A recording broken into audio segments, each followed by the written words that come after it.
start with the modern version. Let's begin with the part that takes the longer step. First, we're gonna make the stock. So this is gonna be the broth.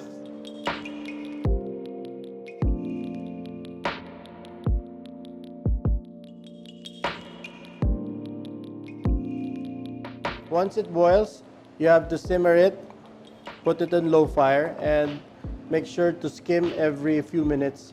When some scum rises to the top, it's important to skim it. Okay, so for the modern version of the binakol, we're gonna do a roulade of chicken with coconut and all the other vegetables you can find in the binakol inside the roulade, and then we will poach it in our circulator.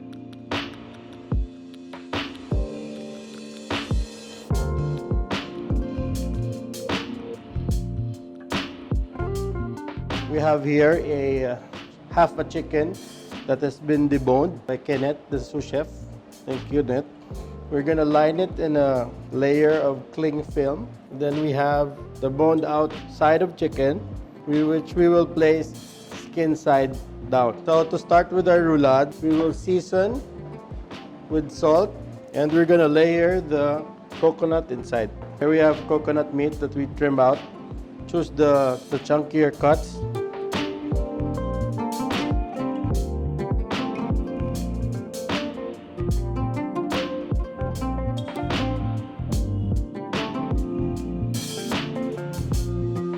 Then proceed to roll it like an embutido or something, or a morcon. You want to achieve a cylindrical shape of the chicken. You want to make sure it's tight. It's important to poke holes so that you can let the air out and have a tighter ballotine.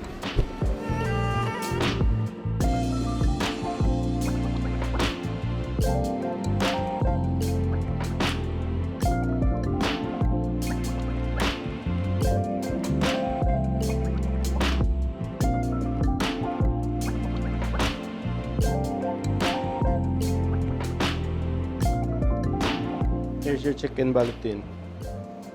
After we have made the roulade, we will proceed to put it inside the Ziploc bag, or you can also vacuum seal it. Because this technique is called sous vide. It's a French technique, it means under vacuum. Seal it and take all the air out of the bag so that the contact of the heat from the water bath will penetrate the protein. You will then take your sealed ballotine and cook it in an immersion circulator.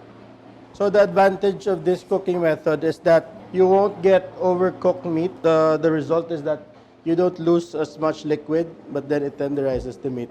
And no flavor, no moisture comes out because it's sealed under vacuum. So all the juices and all the goodness is retained inside the meat, which keeps it juicy and it gives it a very unique texture.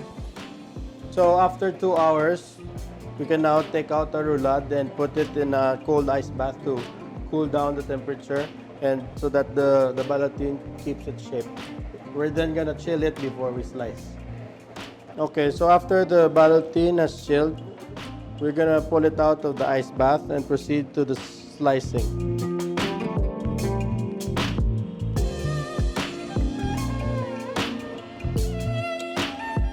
So there's a cross section of the roulade. As you can see, there's the coconut, the celery leaves, and the bell peppers.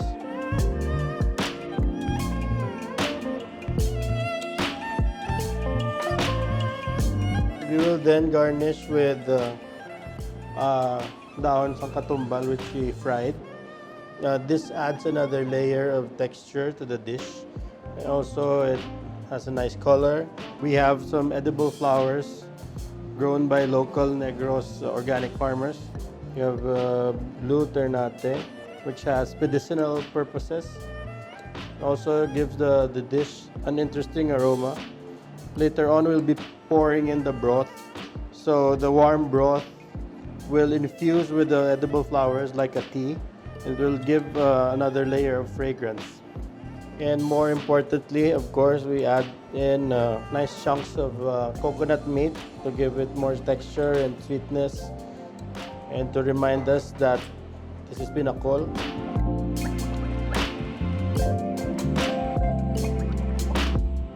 And we pour the broth table side.